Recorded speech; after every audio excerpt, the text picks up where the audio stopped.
You're violating the energy code of this street, and I've already called 911. That's how I was welcomed to the neighborhood. No hello, no handshake, just a woman in pearls screaming across the lawn, trying to evict me from my own property with cops.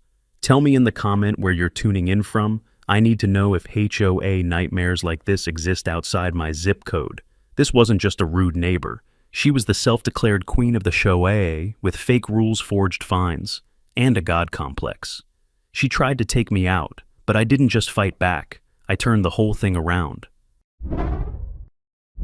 The day I moved in, I was wrestling with the last box in my front yard, sweating in the morning sun, and looking forward to finally settling into my new home. The neighborhood seemed peaceful enough. Well-maintained lawns, clean sidewalks, the kind of suburban tranquility that had drawn me here in the first place. I was mentally planning my first quiet evening, maybe ordering pizza and unpacking my books, when this woman just appeared. No knock, no introduction, no welcome to the neighborhood. She just swept into my yard like she owned the place, moving with the kind of purposeful stride that suggested she was on official business. The woman who once made a neighbor repaint his door twice was now standing in my yard. But what happened next was something I'd never seen before, in any neighborhood dispute. Paula pulled out her phone and started taking pictures of my property. Not casual snapshots, methodical documentation shots. She photographed my mailbox from 3 different angles, took close-ups of my door handle, and even crouched down to get shots of my welcome mat. Documentation purposes, she announced like she was conducting an official inspection. Then she produced a measuring tape from her pocket and actually started measuring the distance between my garbage cans and the curb. The whole performance was so bizarre that I just stood there watching box still in my hands, wondering if this was some kind of elaborate prank. She called out measurements to herself like she was surveying land, 14.7 feet, non-compliant spacing, photographing for record. The theatrical nature of it all was almost impressive in its audacity, but the real power play came when she pulled out a laminated badge hanging from a lanyard around her neck. Paula Sanderson, HOA Compliance Officer and Neighborhood Safety Coordinator. She announced, holding it up like a police detective showing credentials. The badge looked homemade, probably printed on her home computer, but she treated it like federal identification. I'm conducting a preliminary assessment of code adherence and community standards alignment. The language was so over-the-top official that it bordered on parody, but her delivery was completely serious. She walked around my yard with the authority of someone conducting a federal investigation, pointing at various features and making notes on a clipboard that had apparently materialized from nowhere. Her voice was loud and booming as she launched into what felt like a prepared speech about HOA rules, delivered with the kind of authority usually reserved for military briefings or corporate presentations. She covered acceptable front door paint colors, permitted shrub types, precise placement of trash bins, approved mailbox styles, and even acceptable window treatments. Everything had to be her way, delivered as non-negotiable facts rather than suggestions or guidelines. But then she did something that made my professional instincts kick in. She mentioned that she had connections with local law enforcement and that non-compliance issues sometimes require official intervention. The way she said it with that slight smile and meaningful pause felt like a veiled threat. In my old line of work, I'd seen power trips before. This was textbook intimidation, complete with implied consequences for non-cooperation. What really got to me was how she talked over me every time I tried to respond. But more concerning was her casual mention of keeping files on all residents for safety purposes. When I asked what kind of files, she just smiled and tapped her clipboard. "Oh, you'd be surprised what information is relevant to community safety, David." The way she said my name combined with the implied surveillance sent up red flags that had nothing to do with neighborhood politics. This woman was collecting intelligence on residents and using it to maintain control. The whole operation was more sophisticated than typical HOA overreach. This was systematic intimidation with bureaucratic cover. In my old line of work, I'd seen power trips before. This was textbook. The way she positioned herself, the authoritative tone, the complete disregard for normal social boundaries, it all felt familiar in a way that made me uncomfortable. But encountering it in a residential neighborhood, from someone whose only real power came from a volunteer position on an HOA board, was particularly jarring. I found myself analyzing her behavior almost automatically, noting the telltale signs of someone who had found a small arena where they could wield disproportionate influence and was determined to make the most of it. The badge, the measurements, the photography, the veiled threats about law enforcement. This wasn't amateur hour harassment. This was a calculated campaign of intimidation disguised as community service. When she finally paused for breath, I tried to politely acknowledge what she'd said and maybe steer the conversation towards something more normal. But Paula wasn't having it. She cut me off mid-sentence and issued what I can only describe as an ultimatum about attending the evening HOA meeting. Attendance isn't optional, David. That's how we maintain standards. Her tone wasn't an invitation. It was a command delivered with the kind of finality that suggested refusal wasn't really an option. I politely declined, citing prior commitments, which was true. I had to finish unpacking and had a work call scheduled for that evening. I wasn't trying to be difficult. I was just being honest about my availability and assuming that missing one meeting wouldn't be a big deal. Paula's face instantly twisted into something between a snarl and a look of pure disbelief, as if I'd just committed some kind of unforgivable social crime. Her eyes flashed with what I can only describe as rage, a disproportionate reaction that caught me completely off guard. The transformation was so sudden and dramatic that I actually took a step back, suddenly aware that I might be dealing with someone who had serious emotional regulation issues. She glared at me for what felt like an eternity, her jaw clenched and her hands balled into fists, like she was physically restraining herself from saying or doing something she might regret. Then she stormed off, muttering something under her breath that I couldn't quite make out, but definitely didn't sound friendly. Just as she reached the edge of my property, she turned back and delivered her parting shot, in a voice so shrill it could have shattered glass. "You'll regret this, David." The way she said my name made it sound like a threat, loaded with the kind of venom usually reserved for personal enemies, rather than new neighbors who'd simply declined a meeting invitation. But then she added something that made my blood run cold. "I have ways of dealing with non-cooperative residents. Ask the Hendersons." Oh wait, they moved. The implication was clear. She'd driven out previous residents who hadn't submitted to her authority. Across the street, a curtain shifted. Someone had been watching. I honestly wasn't sure what to expect next, but something told me this was far from over. Had I really just made an enemy on my first day in the neighborhood?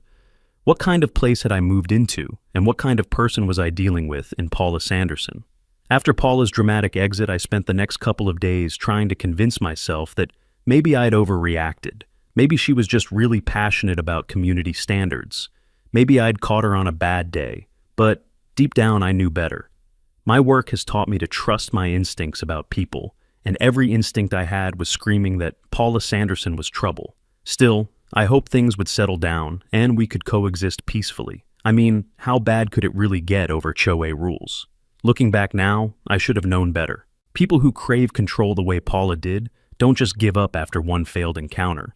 I was probably being too optimistic, thinking this would just blow over naturally. 2 days later, I found my answer. A thick HOA envelope appeared in my mailbox, and inside was what Paula had grandly titled a formal notice of violation. The violation leaving my trash bins in the wrong spot.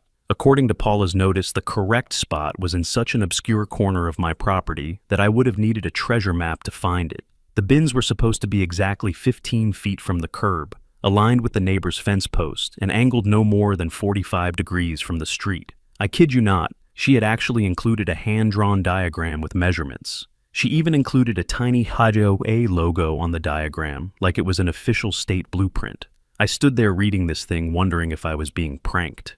Who measures trash bin angles? Who has time for this level of micromanagement? Was I losing my mind, or was this completely absurd? But what really bothered me wasn't the absurdity of the violation, it was the tone. Paula's notice read like she was addressing a repeat offender, someone who had flagrantly disregarded community standards for months.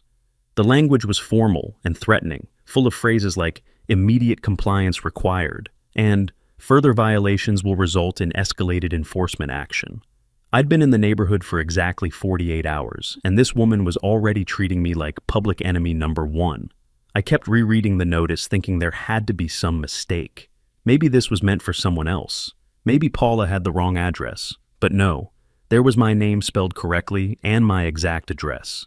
The whole thing felt like a power play designed to establish who was in charge. That night, I did something I probably should have done from the beginning. I spent hours printing out the official HOA bylaws from the city's website. I cross-referenced every line, every comma against Paula's warnings and notices. The more I read, the more suspicious things became. Half of the rules Paula had cited didn't exist in the official documents. Others were drastically exaggerated or taken completely out of context. For example, the trash bin placement rule she'd cited was actually a suggestion for optimal pickup efficiency, not a mandatory requirement with specific measurements and angles. I also started documenting Paula's own behavior in public areas. If she was going to play by some imagined rule book, I figured I should see how well she followed her own standards. It wasn't pettiness. It was protocol old habits from a job that required proof. What I discovered was fascinating. Paula routinely parked her car in a way that encroached on the shared walkway. Her decorative garden border extended several inches beyond her property line into common area. Even her beloved mailbox wasn't positioned according to the specifications she'd demanded from me. I started taking photos not because I wanted to get her in trouble, but because I had a feeling I might need evidence of her hypocrisy later. I also installed discrete security cameras around my property. My work had taught me the value of documentation, and something told me I was going to need a complete record of everything that happened going forward. Call it paranoid, but I'd rather be over-prepared than caught off guard by whatever Paula had planned next. The next morning, as I was watering my plants and trying to enjoy my coffee in peace, Paula appeared again. This time she brought a clipboard. The way she gripped it, you'd think she was issuing a warrant. She'd also brought reinforcements, a meek-looking man who I assumed was her husband. He hung back behind her, looking like he'd rather be anywhere else in the world. She pointed at my lawn and declared it wasn't up to standard, then moved on to critique the color of my hanging flower basket, claiming it clashed with the neighborhood's feng shui. I had to bite my tongue to keep from laughing. Feng shui in suburban America. From someone who couldn't even keep her own mailbox compliant with HOA standards, I could have walked over and asked her why my flower basket mattered so much. Instead, I took another photo. What struck me most was her husband Bob just standing there, clearly mortified. He kept glancing at me silently, apologizing with his eyes. When Paula started ranting about my flower basket disrupting the energy flow of the street, Bob rolled his eyes. That subtle gesture said everything. Her behavior wasn't just irritating, it embarrassed her own family. I gave Paula a wry smile, my gaze cold and unwavering. She faltered for a beat. Bob shrank further, then mouthed, "Sorry." As they walked off, I knew this wasn't a petty nuisance anymore. This was a tactical game. Was I ready to win it?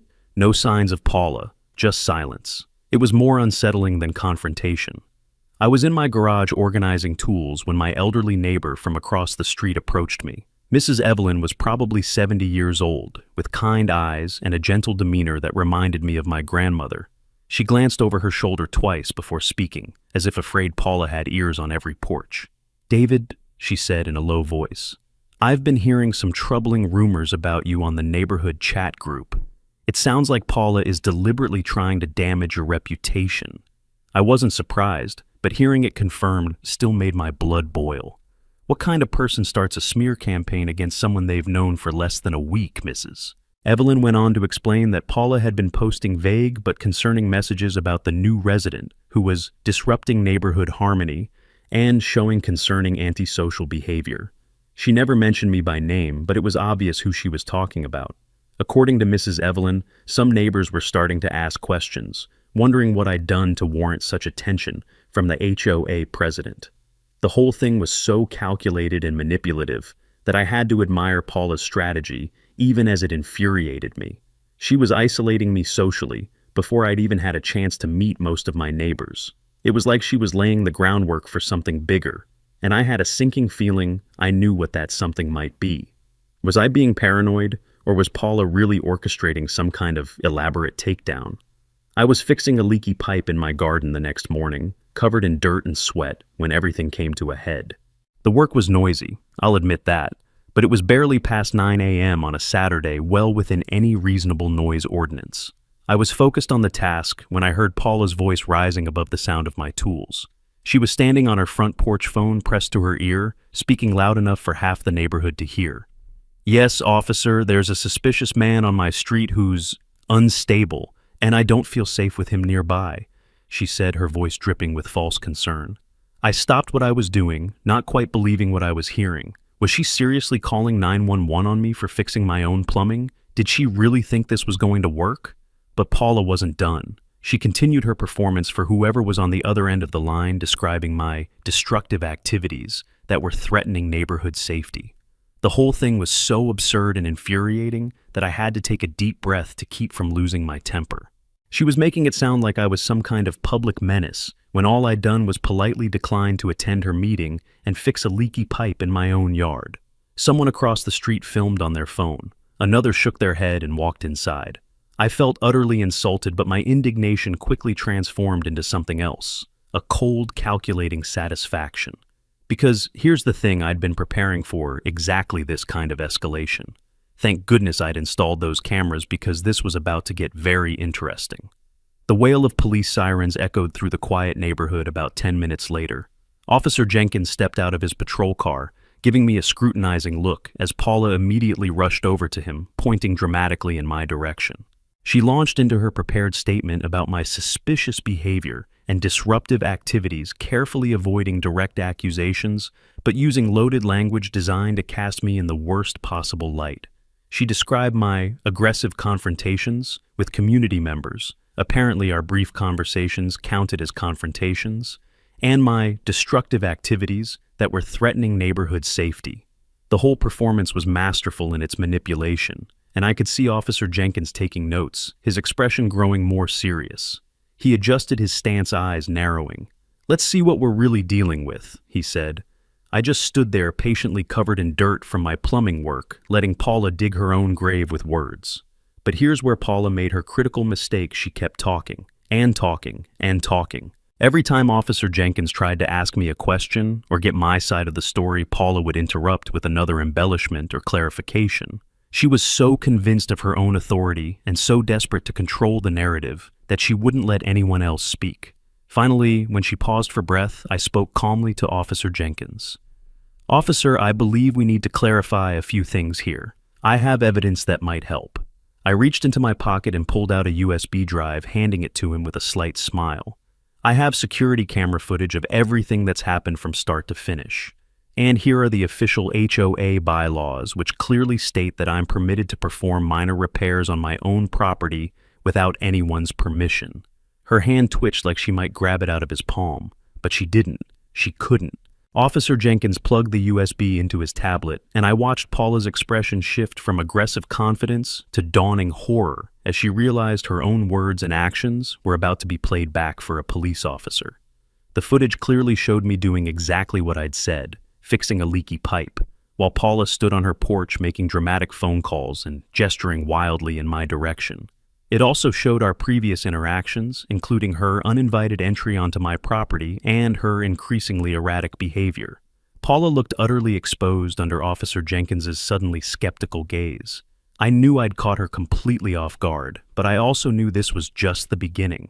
The real question was, how desperate would she get now that her first major play had utterly backfired? And for the first time, I wondered if she could lie so easily to the police. What else was she willing to do?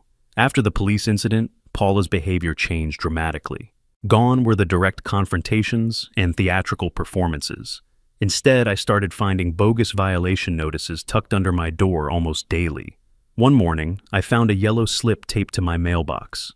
"Grass blades uneven violates Section 8C, it read. Paula had drawn arrows in red ink pointing to 2 spots on my lawn. But here's where things got interesting and weird. I wasn't the only one getting attention anymore.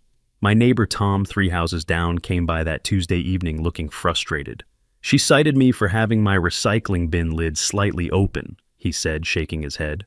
"Apparently that's a community aesthetic violation now." But then he surprised me. "Look, I don't want trouble, but this is getting ridiculous. She's targeting anyone who doesn't kiss her ring." Finally, someone else was seeing through her act. I watched from my living room window as she crept up my driveway at dawn, like a suburban spy, slipping the notice under my mat and vanishing. But now she'd developed a new routine. Every few days she'd return to re-inspect whatever she'd cited me for, taking fresh photos and making new measurements. Caught her doing it twice now. She'd park her car around the corner and walk back clipboard in hand, like she was conducting surveillance operations. One morning, I actually watched her use a ruler to measure the height of my grass in the exact spots she'd marked with arrows. The dedication was almost admirable, if it wasn't completely insane. What really bothered me wasn't the harassment itself, it was realizing she'd done this before, to other families, other people who just wanted to live in peace.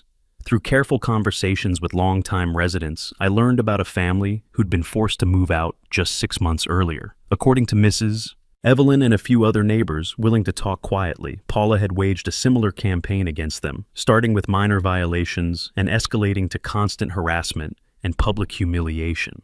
Mrs. Evelyn said the Thompsons left so quickly, their daughter's swing set was still in the yard, untouched, weather-beaten, and silent. But here's what Mrs. Evelyn didn't tell me initially, and what I found out later from Tom. The Thompsons had started asking questions about where their HOA fees were going. Specifically, they had noticed that a promised playground renovation had been approved and paid for, but never completed. 3 weeks after they brought it up at a board meeting, Paula's harassment campaign began.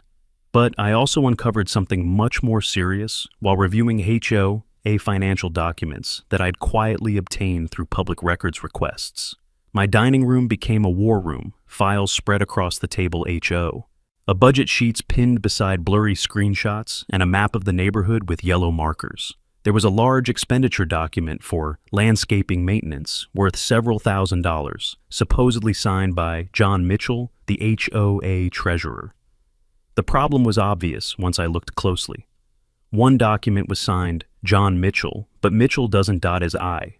Paula does. I had 20 samples to prove it. This wasn't just a bad signature day.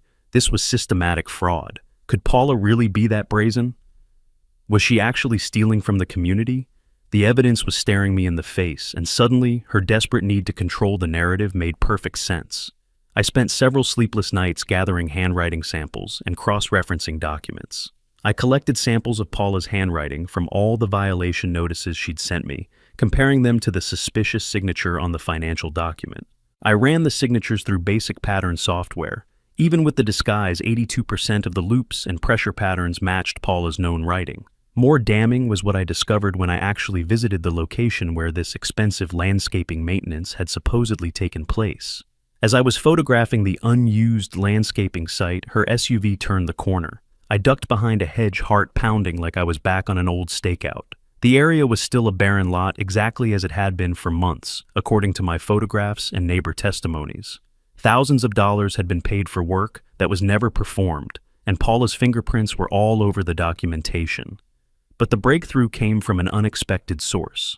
While I was documenting the empty lot where thousands of dollars of landscaping had supposedly occurred, another neighbor approached me. Sarah, a young mother from the end of the street, had been watching me from her kitchen window.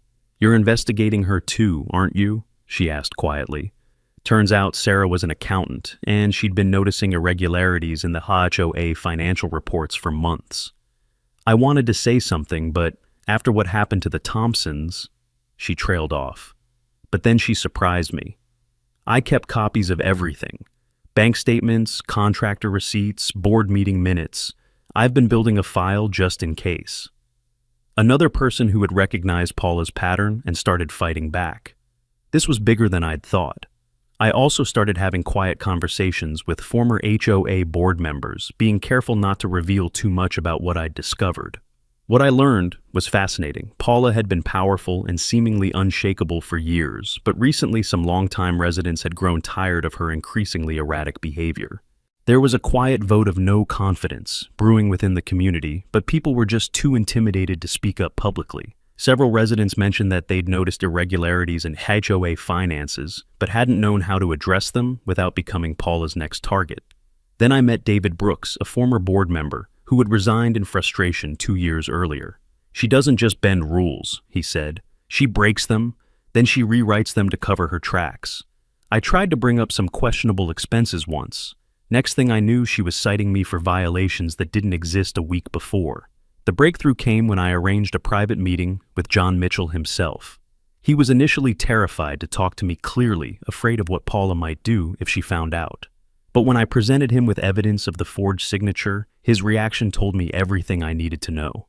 His face went pale, his hands shook slightly as he examined the document, and he kept muttering, I never signed this, over and over. I convinced him that this wasn't just about protecting me, it was about protecting the entire community's funds and integrity. John agreed to cooperate, providing me with additional confidential HOA financial documents from Paula's tenure as board member. Among them was a record for a community landscape upgrade project worth over $5,000 that I knew had never been completed because I had photographic evidence that the area in question was still completely undeveloped. But Paula was getting suspicious. Tom mentioned she'd started asking neighbors about me, fishing for information about my background and what I might be really doing in the neighborhood. She'd approached Sarah too, warning her about getting involved with troublemakers and hinting that good neighbors minded their own business. The pressure was building, and I could sense she was preparing for something bigger. That week I noticed her walking slower past my driveway, eyes scanning the house. The predator was starting to sense she'd become prey. Then something interesting happened. I was checking my mailbox when Mrs. Patterson from 2 streets over stopped her car and rolled down the window. "Excuse me, are you David Miller?" When I nodded, she smiled. "Good. Paula Sanderson has been spreading stories about you, but my husband and I wanted you to know. We've been waiting years for someone to stand up to her. Whatever you're doing, keep doing it." With undeniable proof of Paula's financial fraud in hand, I realized this game had evolved far beyond personal harassment. This wasn't just about HOA rules or neighborhood politics anymore. This was about criminal activity. I also sensed that Paula was slowly losing the support of people who had once enabled her behavior. The network of resistance was growing. Tom, Sarah, David Brooks, Mrs. Patterson, even John Mitchell had found the courage to cooperate. But Paula wasn't going to go down without a fight. She'd built her entire identity around controlling this neighborhood, and desperate people do desperate things. The question now wasn't whether I should remain in the shadows and just try to coexist peacefully. The question was whether I was ready to deliver the decisive blow that would expose everything. And honestly, after everything Paula had put me and apparently others through, I was more than ready to see justice served. But there was still one more card I hadn't played yet, one that would change everything forever. The morning everything changed started like any other. I was reviewing my evidence files over coffee when I heard raised voices outside. Through my window, I could see Paula gesticulating wildly while talking to someone on her phone, clearly agitated about something. I had a feeling it was about me, but I couldn't have predicted what happened next. About an hour later, there was a firm knock on my door. It was Officer Jenkins again, but this time his expression was more serious, more official. "Mr. Miller," he said, "I need to ask you some questions about allegations that have been made regarding your conduct in this neighborhood." This time she'd filed a formal complaint. It was no longer just HOA drama, it was personal liability. Oh great, what had Paula cooked up now? Was I really about to be accused of something else completely ridiculous? Apparently, Paula had filed a formal complaint, alleging that I was engaged in suspicious surveillance activities and potential harassment of community members. She'd noticed my security cameras, which were perfectly legal and clearly focused only on my own property, and had somehow spun them into evidence of sinister behavior. She had also claimed that I was gathering information on residents and displaying concerning antisocial patterns. It was all complete nonsense, but I could see that Officer Jenkins was taking it seriously. He had to. These were formal allegations that required investigation. Paula appeared from her house as if summoned, ready to provide additional details about my supposedly threatening behavior. I couldn't help but think this woman had way too much time on her hands. As Officer Jenkins began his questioning, Paula positioned herself where she could hear every word, occasionally interjecting with clarifications or additional accusations. She paced behind Jenkins like a defense attorney on bad TV. "And the neighbors? They're afraid too. Ask Evelyn," she barked. She was in full performance mode, playing the role of concerned community leader, protecting her neighbors from a dangerous outsider. But something was different this time. Maybe it was because she'd escalated to filing formal complaints, or maybe it was because I was tired of being painted as the villain in someone else's power fantasy. Either way, I decided it was time to stop playing defense and start playing offense. I could play dumb, let her dig deeper. But some instincts are hard to turn off, especially the ones drilled into you at Quantico. When Officer Jenkins asked about my cameras and documentation activities, I took a deep breath and made a decision that would change everything. Should I really reveal my hand now? Was this the right moment? "Officer," I said calmly, "I believe Paula might be involved in other irregularities concerning HOA funds. From what I've observed, there appear to be some questionable expenditures that warrant investigation." The effect was immediate and dramatic. Paula's confident demeanor cracked her eyes, widening with what looked like genuine fear. She began sputtering protests about baseless accusations and harassment, but there was a new note of panic in her voice. Officer Jenkins looked from Paula to me, clearly surprised by this unexpected turn. The situation had suddenly become much more complex than a simple neighbor dispute. I could see Paula's mind racing, trying to figure out how much I actually knew, and how dangerous I might be to her carefully constructed facade. But I wasn't done. I calmly retrieved my wallet and pulled out my carefully laminated official identification badge. Officer Jenkins took it, examined it closely, and his expression shifted from surprise to astonishment to professional respect. He didn't blink. Just read the card twice, then looked at Paula like a teacher catching a student cheating. I spoke slowly, letting each word sink in. "Officer, I'm Special Financial Auditor David Miller with the State Financial Crimes Division. I'm currently on administrative leave and recently moved to this neighborhood. However, I've been authorized to conduct a preliminary audit of this community's finances due to suspected fund misappropriation. Paula Sanderson has been a person of interest in our investigation for some time." The silence that followed was deafening. Paula stood frozen, her face cycling through a range of emotions: disbelief, terror, rage, and finally, defeated recognition. "This is fake," she shouted, voice cracking. "He's lying." Her eyes darted toward Jenkins for backup, but he wasn't moving. She kept repeating, "State Auditor, no, no way," like she couldn't process what she was hearing. From her porch, Mrs. Evelyn gasped loud enough for us to hear, lowering her phone. She'd filmed everything. But what truly shook Paula wasn't just my badge. It was the realization that every forged signature, every misused fund, every lie she'd buried in HOA documents was now exposed to official scrutiny. Her voice cracked, arms folded tight. Officer Jenkins no longer saw a community leader, but a suspect. "Ma'am," he said, "we need to have a detailed conversation about these allegations." Paula had called the cops to remove me only to discover I was the one investigating her. The irony was razor sharp. As Jenkins began reading her rights, I thought of the families she'd driven out, the fear she'd enforced. This wasn't just revenge, it was justice finally landing a blow. But I knew Paula. She wouldn't go down easy. As she stood trembling, I felt it in my gut. This was only the surface. How deep did her corruption go? The investigation that followed moved quickly once my credentials were verified and my evidence was officially submitted. Within 48 hours, my colleague Auditor Smith arrived from the State Financial Crimes Division to assist with what had now become a formal criminal investigation. We broke the documents into categories: security, landscaping, maintenance. Color-coded tabs lined my guest room wall. Patterns emerged like footprints in the sand. The irony wasn't lost on me. What had started as a personal dispute over trash bin placement had evolved into a state-level financial fraud case.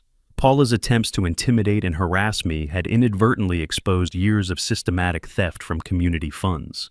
I couldn't help but wonder if she was kicking herself for picking the wrong target, or if she was still too shocked to process what had happened. The evidence we uncovered was staggering, in both its scope and its audacity.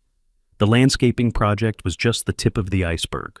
One invoice billed $6,200 for exterior LED perimeter security. The company's Safeline HOA systems didn't exist. Its address traced back to an empty lot in Nevada. We found forged invoices for security system upgrades that were never installed, community center improvements that existed only on paper, and maintenance contracts with companies that didn't even exist. Paula had been systematically bilking the HOA for years, using her position of authority to approve expenditures to fictional vendors and then redirecting the funds to accounts she controlled. The total amount exceeded $50,000, money that had been collected from hard-working families for legitimate community improvements and maintenance. How had she thought she could get away with this forever? Did she really believe no one would ever notice? "Never heard of Highland Landscaping, LLC?" the man said over the phone. "We don't do HOA contracts. And that signature, that's not mine." But perhaps most disturbing was what we discovered about Paula's previous victims. Those families who'd been driven out of the neighborhood hadn't just been subjected to harassment, They had been specifically targeted because they'd started asking questions about HOA finances. One former resident had noticed discrepancies in the quarterly financial reports and had requested detailed documentation. Within weeks, Paula had begun her campaign of violation notices and community pressure that eventually forced them to sell and move away. Another family had suggested hiring an independent accountant to audit the HOA books. They lasted 2 months before Paula's harassment drove them out. She'd been using her reign of terror, not just to feed her ego, but to protect her criminal enterprise. The calculated cruelty of it all was breathtaking. I remembered a meeting 2 months earlier, an elderly man begging for leniency on a late fee. Paula had waved him off. The same fee was marked as administrative processing in our records. $120 rerouted to her personal PayPal.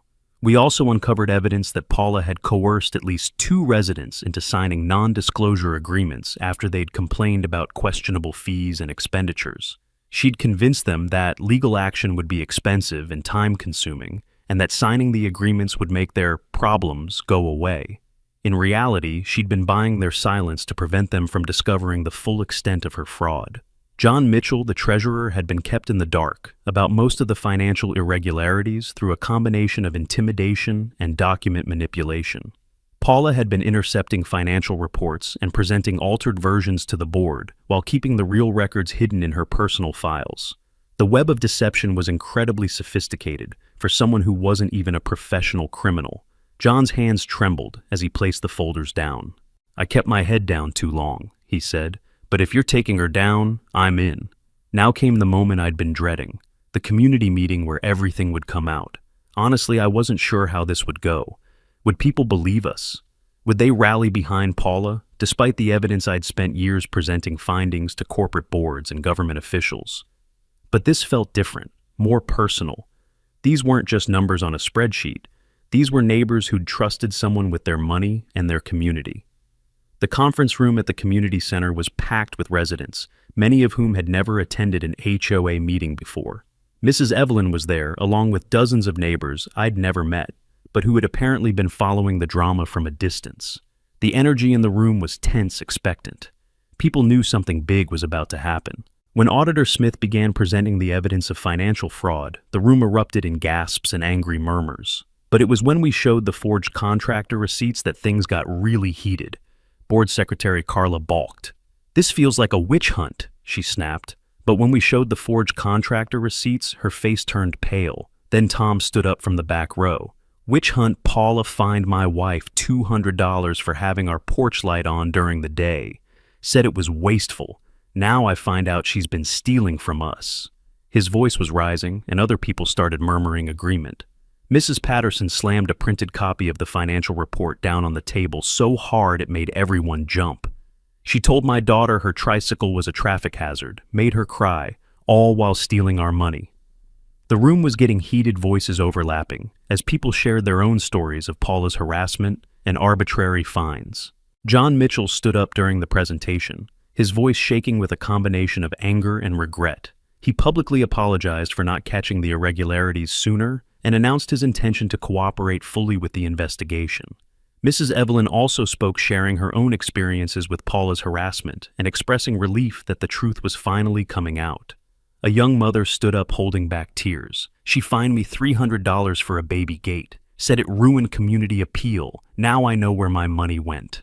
But then Sarah, the accountant from down the street, stood up and yelled, "Where is she? Where's Paula? Why isn't she here defending herself?" The question hung in the air like a challenge. All eyes turned to Paula's usual seat at the front of the room. Empty. Someone shouted from the back, probably shredding documents. Nervous laughter rippled through the crowd, but the anger was real and building. Other residents came forward with their own stories of intimidation and suspicious charges, painting a picture of systematic abuse that had gone on for far too long. The room felt like a powder keg ready to explode. People were interrupting each other, voices getting louder, fists pounding on tables. This wasn't just about money anymore. It was about years of accumulated frustration and humiliation boiling over all at once. By the end of the meeting, it was clear that Paula's support had completely evaporated. Even her few remaining allies were distancing themselves as the evidence mounted. David Brooks, the former board member, stood up and delivered what felt like the final verdict. I tried to warn people about her years ago. Nobody wanted to listen because she got things done. Well, now we know what she was really getting done, filling her own pockets while terrorizing the rest of us. The legal consequences began immediately. Paula was officially charged with fraud, embezzlement, and abuse of office. She was required to leave the neighborhood temporarily while the investigation continued, ostensibly for her own safety, as community sentiment had turned completely against her. But more importantly, she was ordered to make full restitution of all stolen funds, plus penalties and interest. Her assets were frozen pending the outcome of the criminal case, and she faced the very real possibility of significant prison time. For someone who'd spent years wielding power over others and believing herself untouchable, the fall from grace was swift and complete. As I watched the community begin to heal and reorganize under new, honest leadership, I felt a profound sense of satisfaction. My work here was effectively complete, but I couldn't help wondering if this was truly the end of Paula's reign of terror, or if there would be one final twist in this extraordinary saga. That night I spotted her standing alone at the community board, staring at the flyers. Maybe looking for allies, maybe for a way out. The weeks after Paula's downfall brought a transformation no one saw coming. We had our first block party in years. Mrs. Evelyn baked pies, kids zipped by on scooters, and for once no one feared getting fined for having fun. A new HOA board took over people who genuinely cared about the neighborhood. Paula's petty rules were scrapped, replaced with simple, reasonable ones that actually made sense. The mood shifted fast. Neighbors who used to keep quiet were now leading cleanups, potlucks, even planting trees. It felt like we were finally living in a real community, not just surviving in one. The audit revealed just how far Paula's theft went. Beyond the big-ticket fraud, there were years of inflated contracts, fake fees, and bogus charges. Money skimmed every way possible. The total topped $75,000, all from residents who thought they were funding improvements. The new board brought in outside accountants and set up real oversight. Trust would take time, but at least now there was transparency. I'll admit one night I nearly deleted the files. Thought maybe I was just being paranoid. But that disappeared the moment we found the missing $17,000. That's when I knew I was right. But the real satisfaction came from seeing how the community rallied together once Paula's intimidation was removed. Residents who'd been isolated and afraid began connecting with their neighbors. Mrs. Evelyn started organizing coffee mornings where people could share their experiences and support each other. Former board members who'd been bullied into silence came forward with additional evidence of Paula's misconduct. It became clear that Paula's behavior had affected virtually everyone in the neighborhood in some way, either directly through harassment or indirectly through the climate of fear she'd created. Her removal didn't just solve individual problems, it freed an entire community. I couldn't help but feel proud of what we'd accomplished together. I found myself becoming something of an accidental neighborhood hero, though I tried to downplay my role in exposing Paula's crimes. Neighbors would stop me during my evening walks to thank me for having the courage to stand up to her, or finally giving us our community back. The truth was, I'd just been in the right place at the right time, with the right skills and resources. Any financial auditor would have spotted the irregularities I'd found, and any reasonable person would have documented Paula's harassment. I'd simply had the professional background and personal stubbornness necessary to see it through to the end. Sometimes life puts you exactly where you need to be, even when you don't realize it at the time. The courtroom echoed with silence as the judge read the verdict. Paula didn't cry. She just stared forward, jaw tight, hands folded. A woman no longer in charge of anything. The criminal case against Paula moved through the system with surprising speed, helped by the overwhelming evidence and her inability to mount any credible defense. Her lawyer tried to negotiate a plea bargain that would have resulted in minimal jail time and partial restitution, but the prosecutor wasn't interested in deals. The evidence was too clear, the harm to the community too extensive, and the pattern of abuse too long-standing for any kind of lenient treatment. Paula was facing serious felony charges that could result in several years in prison, and the financial penalties would likely bankrupt her, even if she managed to avoid the maximum sentence. But the most satisfying conclusion came on a sunny afternoon about 2 months after the investigation began. I was watering my plants in the front yard, the same activity that had sparked so many of Paula's harassment campaigns, when I noticed a battered moving truck pulling up in front of her house. It was old and clearly had seen better days, a far cry from the professional moving services most people in our neighborhood used.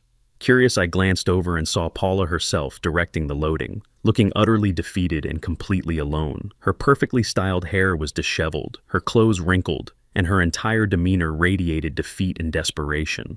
The movers were being rough with her belongings.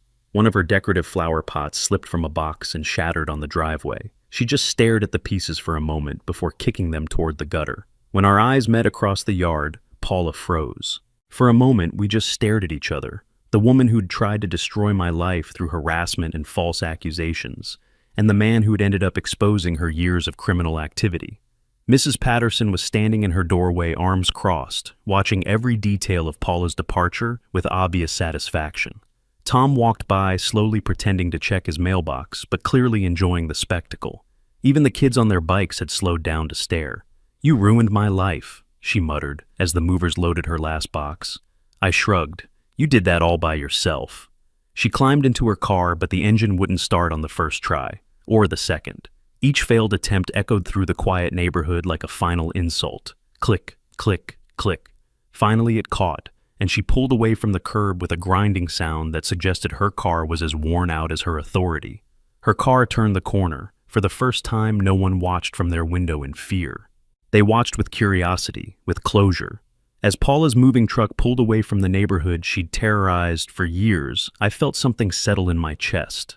She'd called 911 to have me removed from my own property, only to discover that she'd been under investigation by a state financial auditor the entire time. She'd tried to use her imagined authority to intimidate and control me, only to have her real crimes exposed for the entire community to see. The poetic justice was so perfect, it almost felt scripted, but sometimes reality delivers the most satisfying endings of all. Life doesn't hand out freebies, especially to those who abuse power and prey on others. Paula had learned that lesson the hard way, and our neighborhood was finally free to become the community it was always meant to be. She pointed at me like I was a stray dog and yelled, "This man does not belong in our neighborhood right in front of my own house." That's when I knew. This wasn't just about trash bins or flower baskets. This was war. Ever had someone try to kick you out of your life like they owned the whole street? I'm curious, what's the pettiest reason someone's ever tried to get you in trouble? Let me know in the comments. This one's straight from the QA Stories files, and it gets wild. QA Stories is all about the wildest things real people go through. And we're just getting started. Like, share, and stay tuned for more madness.